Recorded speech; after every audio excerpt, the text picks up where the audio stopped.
Mais d'après vous, est-ce qu'il y a quelque chose de changé dans l'attitude des États-Unis à l'endroit de Cuba? Peut-être.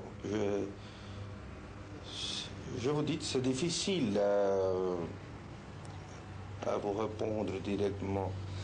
En tout cas, nous ne fixons pas notre position en écoutant, en regardant ce que les États-Unis font ou ce que les États-Unis vont. Nous faisons notre politique internationale. Et naturellement, nous regardons avec attention ce qu'il fait parce que c'est notre ennemi, il est près de nous et il est très fort.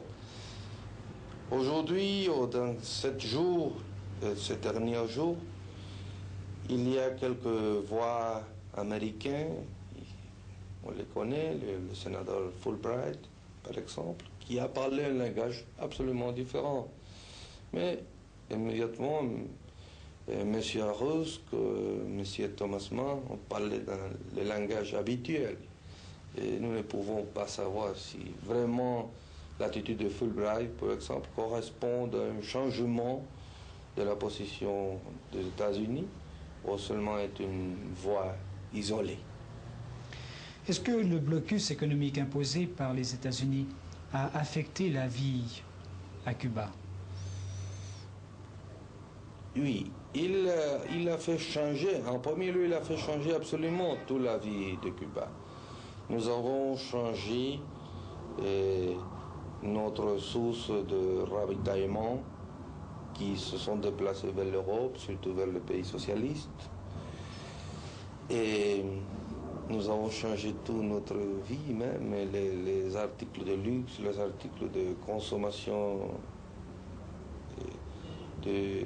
à long terme, on peut dire, je ne sais pas bien la parole en français. Et ça a presque disparu à Cuba. Et il y avait beaucoup de choses qui manquent. Notre industrie ont passé par une période assez longue où il n'y avait pas de pièces de rechange. Ils s'arrêtaient quelquefois. Nous ne pouvons pas le mettre en fonctionnement. Mais cette condition même a forcé notre industrialisation dans la mécanique. Et dans ce moment, nous pouvons fournir presque tout le ravitaillement essentiel de type mécanique, c'est-à-dire des pièces de rechange, par notre propre main. Et naturellement, c'est que nous ne pouvons pas acheter dans des pays socialistes ou dans d'autres pays de l'Europe, parce qu'on doit considérer que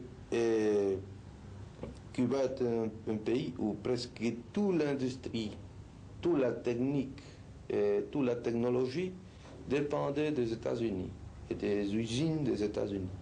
Et changer tout ça, c'est une chose assez difficile. Nous l'avons pu faire depuis cette année, les dernières années, et déjà le blocus est vraiment un échec absolu. Mais vous êtes satisfait de la situation économique actuelle à Cuba? Bon, jamais on ne peut pas être satisfait. Nous aspirons à beaucoup plus.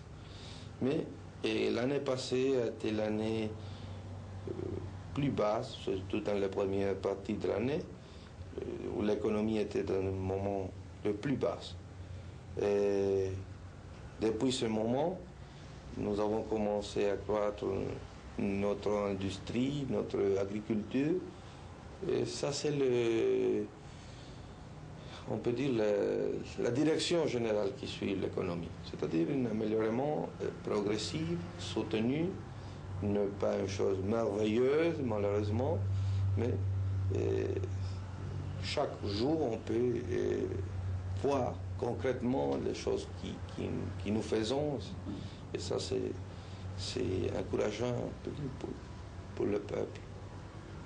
L'aide soviétique à Cuba, est-ce qu'elle vous est nécessaire? Naturellement qu'il est nécessaire. Je pense que l'aide de tout le peuple nous sont nécessaires. Et si vous parlez s'il est imprescindible, je pense que non. Mais on doit préciser bien ce qu'on appelle l'aide. Parce que toujours il y a quelques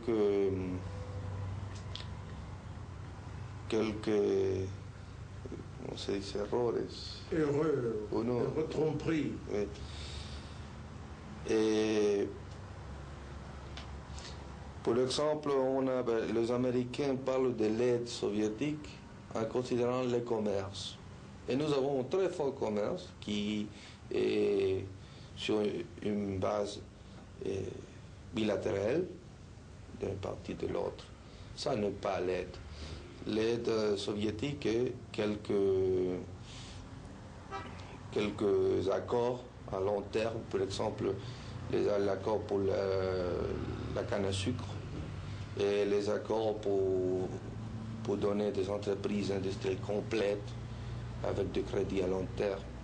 Et ça, c'est très important pour notre développement.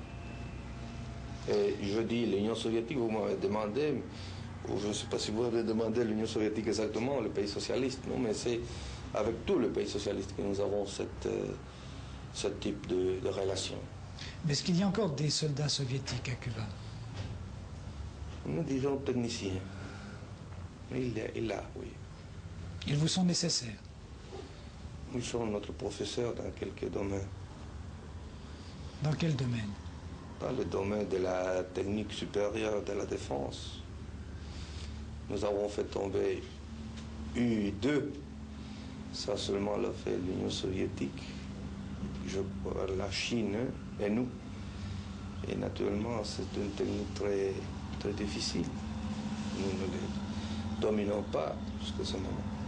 Quelle est la position de Cuba face au conflit qui oppose Moscou à Pékin? Nous, dans ces questions, nous les déplorons beaucoup. Nous ne parlons jusqu'à ce moment, nous ne parlons pas officiellement de ça. M. Khrouchtchev désire réunir une conférence communiste mondiale pour résoudre d'une façon ou d'une autre ce conflit. Si cette conférence a lieu, est-ce que Cuba y participera? Et ça, cette question est frère de l'autre antérieur. Nous ne parlons pas de cette question jusqu'au moment opportun, en tout cas. Quels sont les rapports actuellement de Cuba avec le reste de l'Amérique latine? Bon, ils sont faibles. Nous avons des relations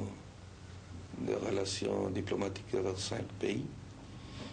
Et nous avons des relations commerciales avec 2 ou 3 seulement. Ils ne sont pas importants. Et le blocus américain s'est imposé aussi vers les pays de l'Amérique latine. Et je pense avec une effectivité meilleure que dans d'autres régions du monde. Et les pays américains nous ont condamnés à Punta del Este, à l'Uruguay, dans une conférence l'année 62. Nous sommes expulsés de l'Organisation des États américains. Et il y avait beaucoup de pays qui ont coupé son relation diplomatique et commerciale avec nous. Ça, c'est la situation jusqu'à ce moment. Pensez-vous qu'il y a, à l'heure actuelle, en Amérique latine, des pays mûrs, prêts pour une révolution du type castriste, du type cubain? Il y a quelqu'un où déjà il y a la lutte. Ici, on ne parle pas de ça, mais la lutte existe à Venezuela, existe à Guatemala. Et peut-être il y a d'autres pays où le peuple lutte avec les armes. Ça a passé avec nous. Nous avons lutté 2 années et il y a de longues périodes de temps où personne n'a parlé de nous. Vous avez parlé du Venezuela et du Guatemala, mais est-ce que Cuba aide les révolutionnaires de ces pays? Moralement seulement, il considère que son lutte est juste, mais jusqu'à ce point.